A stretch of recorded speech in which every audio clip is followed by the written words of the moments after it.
प्रिय मित्रों, तो लीजिए मैं आपके लिए हाजिर हूं एक बार फिर से।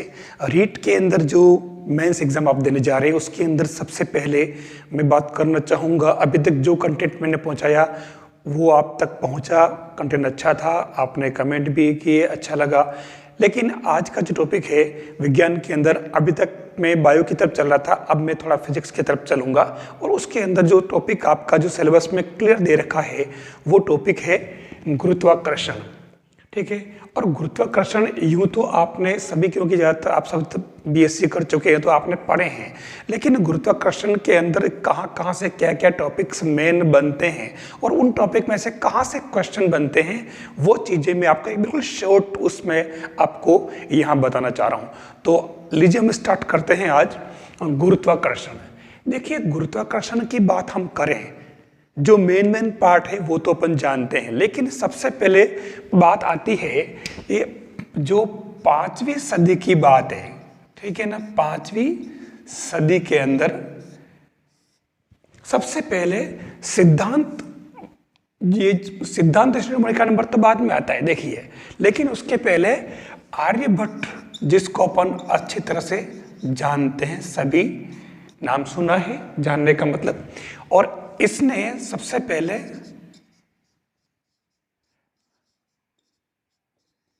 आर्यभट्टीय ग्रंथ की रचना की सबसे पहले। ठीक है, 5वीं सदी की बात है। और इस आर्यभट्टीय ग्रंथ के अंदर इसने ग्रहों की बारे में जानकारी दी और उसके अंदर इसने बताया कि सूर्य जो है वो पृथ्वी के चारों ओर चक्कर लगाता है और चंद्रमा जो है वो सूर्य के चारों ओर चक्कर लगाता है। ये जो मतलब घटनाएं अपन पढ़ते हैं, ये घटनाएं इसके अंदर इसने स्टडी करके और जो अपना कंक्लूजन दिया। तो सबसे पहली बात तो हम इसकी करते हैं। और उसके बाद में, क्योंकि हम जानते हैं, हम जिनका नाम हम जानते हैं, एक तो हम कहते हैं न्यूटन, क्योंकि गुरुत्वाकर्षण का नाम जैसे आता है तो हमारे दिमाग में सबसे पहले क्या आता है? न्यूटन। लेकिन न्यूटन, एक तो न्यूटन, दूसरा कौन आता है? केपलर, है ना। ये दो नाम सबसे पहले आते हैं। लेकिन इन नामों से पहले आपको बता दिया जाए कि भास्कराचार्य, जो एक गणितज्ञ था भारतीय, भास्कराचार्य ने इन ग्रहों की चाल और इसके बारे में, कैलकुलस के बारे में काफी स्टडी की थी। ठीक है, और कंक्लूजन दिए। उसके बाद में सिद्धांत शिरोमणि नाम का जो ग्रंथ है, मतलब वो इसने दिया। और ये कह रहा है कि सिद्धांत, ये ध्यान रखना बहुत इंपॉर्टेंट है बुक, जब हम बात करते हैं गुरुत्वाकर्षण की तो सिद्धांत शिरोमणि नाम आता है। और सिद्धांत शिरोमणि के चौथे खंड में ग्रहों की चाल की गणना की, जिसके कुल 4 भाग दिए इसने। ठीक है, सिद्धांत शिरोमणि, भास्कराचार्य और चौथा खंड।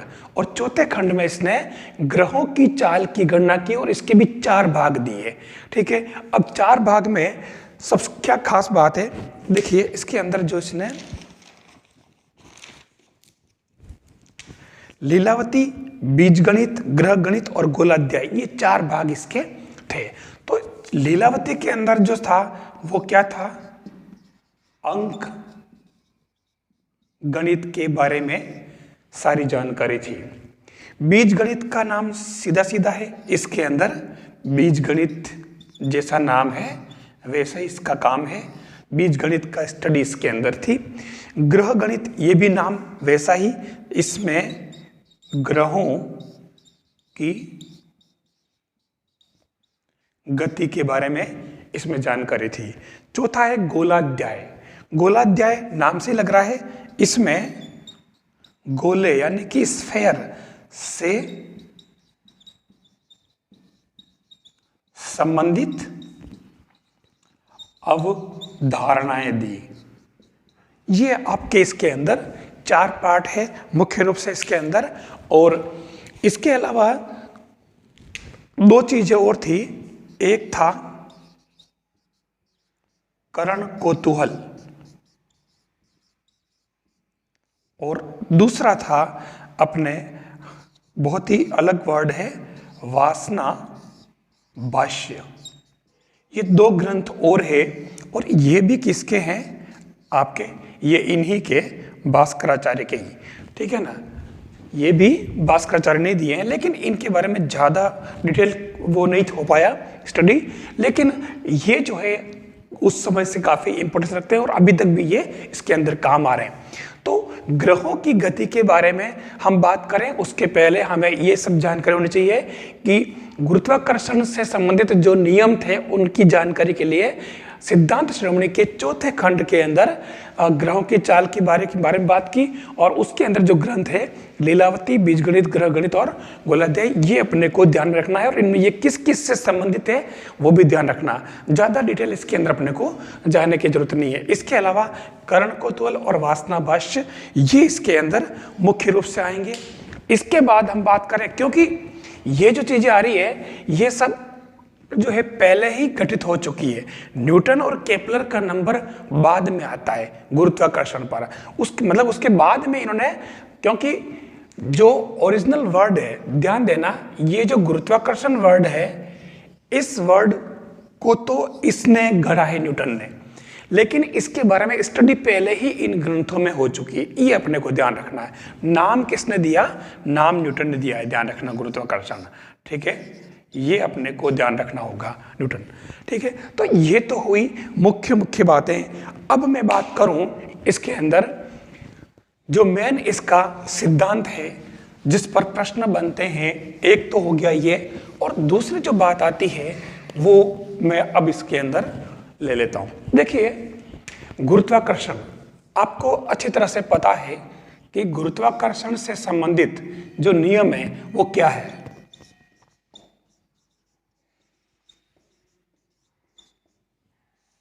गुरुत्वाकर्षण का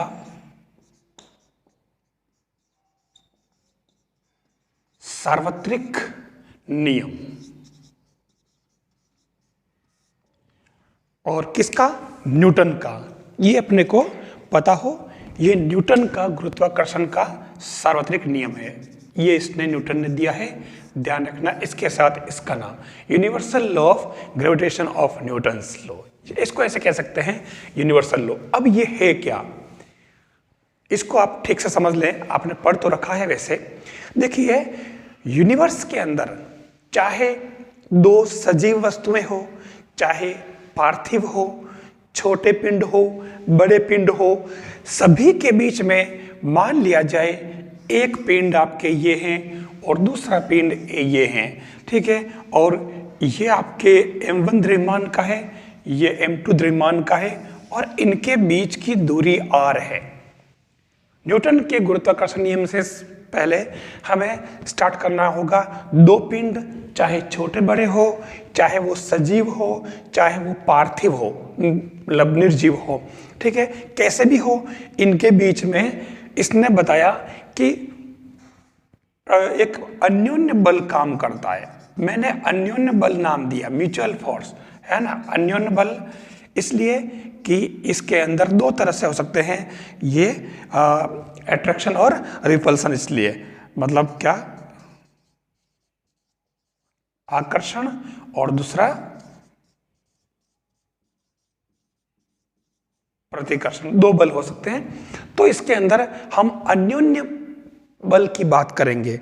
तो इसने कहा कि जब दो पिंड एक निश्चित दूरी पर अगर अवस्थित हो, लाइज हो, तो उन पर एक अन्योन्य बल काम करता है, ठीक है, और वो बल जो है आपको इसमें दो पार्ट में लिया जाएगा।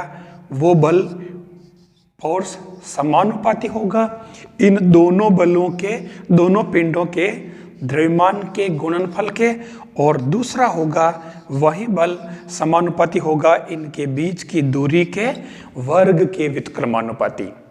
ये आपको इसके अंदर, अब इन दोनों को अगर अपन एग्रीगेट करें तो इससे हमारे ये आ जाएगा F समानुपाती m1 m2 upon r square, और ये हो जाएगा F equal to capital G m1 m2 upon r square. ये हमारे न्यूटन का गुरुत्वाकर्षण का सार्वत्रिक नियम है जो डायरेक्ट इस टॉपिक को डिफाइन करता है। अभी देखना, अब ये यूनिक में कैलकुलेशन करने बैठ गया, इससे जुड़े कंक्लूजन बाहर आएंगे, है ना। वो कंक्लूजन अपने को इसके अंदर खास समझने। अब यहां जी क्या है, जी जो है वो सार्वत्रिक नियतांक है, गुरुत्वाकर्षण का सार्वत्रिक नियतांक, और इसका मान कितना होगा, जी बराबर 6.67 इंटू 10 की घात -11। अब इसकी इकाई की बात करें, यूनिट क्या हो, क्योंकि ये प्रश्न पूछा जा सकता है। देखिए अगर अपन इससे जी निकालें, ठीक है ना, तो जी इक्वल टू क्या हो जाएगा, FR² अपॉन M1 M2, ये बन जाएगा इससे। तो जी के लिए क्या आ गया, अब ध्यान से देखिए F क्या होगा, newton into metre square upon kilogram square, ठीक है। तो इसका मात्रक क्या हो गया, न्यूटन मीटर स्क्वायर पर केजी स्क्वायर। ये इसका सार्वत्रिक नियतांक का मान हो जाएगा, ये हमें इसके अंदर ध्यान रखना होगा। तो ये तो हुआ न्यूटन का। अब यहाँ M1 और M2 देखिए, अब मैं इसको वापस थोड़ा एलेबोरेट करूंगा कि इसको कैसे उपयोग किया गया, इसका यूज कैसे हुआ वो हम देखते हैं।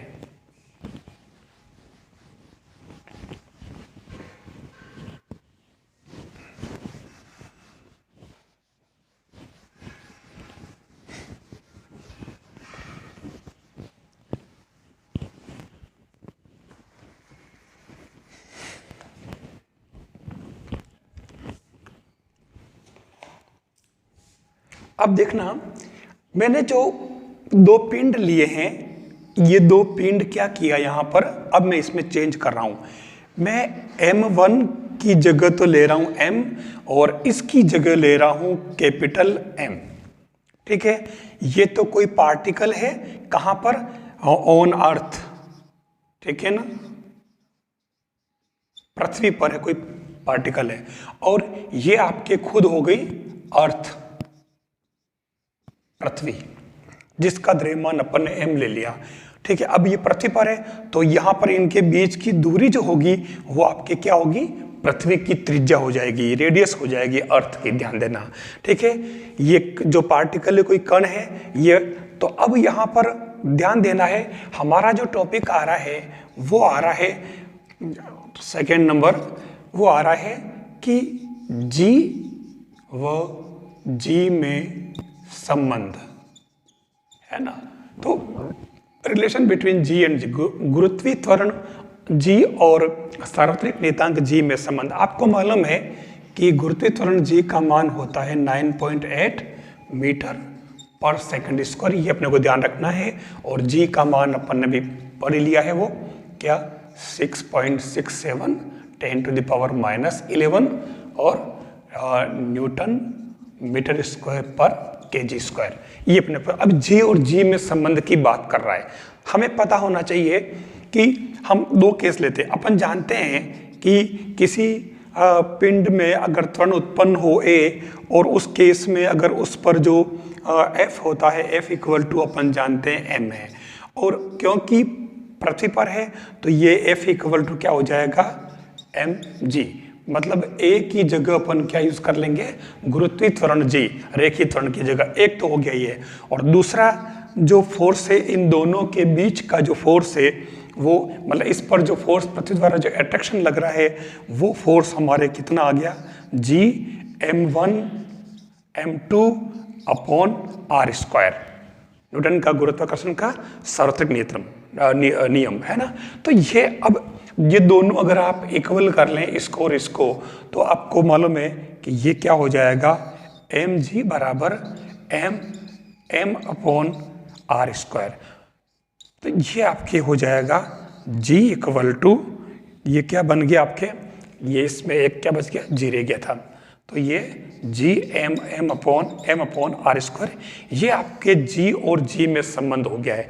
अब यहाँ अगर ध्यान से देखें तो m क्या है, m अर्थ का द्रव्यमान, पृथ्वी का, g सार्वत्रिक नियतांक है, ये भी द्रव्यमान है, फिक्स है, और r क्या है, पृथ्वी की त्रिज्या, वो कितनी होती है, 6400 लगभग किलोमीटर। तो ये सारे कांस्टेंट, अगर इसको हल करोगे तो आपके 9.8 मीटर पर सेकंड स्क्वायर आ जाएगा। तो हमें इसके बारे में, ये जो गुरुत्वाकर्षण वाली बात है, ये कुछ जो ग्रंथ है इसके बारे में, और जी में जो संबंध है वो हमें इसके अंदर ध्यान रखना कि गुरुत्वाकर्षण में क्या जो सिस्टम है, जी कौन सा है, ये जी कौन सा है, ये हमें याद रखना होगा। एक चीज और रह गई थी इसके अंदर, जो पूछा जाता है पलायन वेग, ठीक है, ये गुरुत्वाकर्षण में तो आपको क्या लेते लेना है, क्षमा करें, पलायन वेग, इसके वेलोसिटी ve, और इसका मान हमें कैलकुलेशन नहीं करना है, कैलकुलेशन जरूरत नहीं है, ये हो जाएगा आपके gr। तो या ये आपके GRE अर्थ की त्रिज्या, तो g आपके फिक्स है, r रेडियस आपका फिक्स है, तो पलायन वेग का मान इससे किसी भी पार्टिकल का आ जाएगा। पलायन वेग आपको मालूम है कि पलायन वेग क्या होता, कोई पिंड अगर 11.2 किलोमीटर पर सेकंड के वेग से अगर वो अर्थ से प्रोजेक्ट किया जाए तो वो पृथ्वी के गुरुत्वाकर्षण को पार कर जाएगा, और उसके बाद क्या होगा, वह पृथ्वी के चारों ओर कक्षा में स्थगित हो जाएगा, वो चक्कर लगाता रहेगा उसमें, ठीक है, वापस अर्थ पे नहीं आ पाएगा। तो ये पलायन वेग का ध्यान रखना है आपको। और उसके बाद में ये जी और जी का संबंध, तो ये आपके गुरुत्वाकर्षण का एक शॉर्ट पार्ट मैंने इसके अंदर बता दिया। जो क्वेश्चन बनेंगे वो लगभग इसी के इर्द गिर्द चलेंगे। हमें खासतौर से जी और जी के संबंध वाला सिस्टम हमें ध्यान रखना होगा, क्योंकि इस पर वो क्वेश्चन बना सकता है, एक तो इस पर और एक इस पर। मैं इसका क्वेश्चन की सीरीज बाद में अलग से आपको दे दूंगा। तो ये आपके गुरुत्वाकर्षण का पार्ट पूरा हुआ। इसके नेक्स्ट वाले वीडियो में आपको केपलर्स के जो नियम है वो सारे, उत्प्लावकता और केपलर्स के नियम है वो मैं इसके अंदर ले लूंगा, ताकि वो भी टॉपिक आपके क्लियर हो जाए। अगर वीडियो अच्छा लगे तो आप लाइक जरूर करें, शेयर भी करें, और आप चैनल को सब्सक्राइब करें। आपका अपना चैनल है। थैंक्स।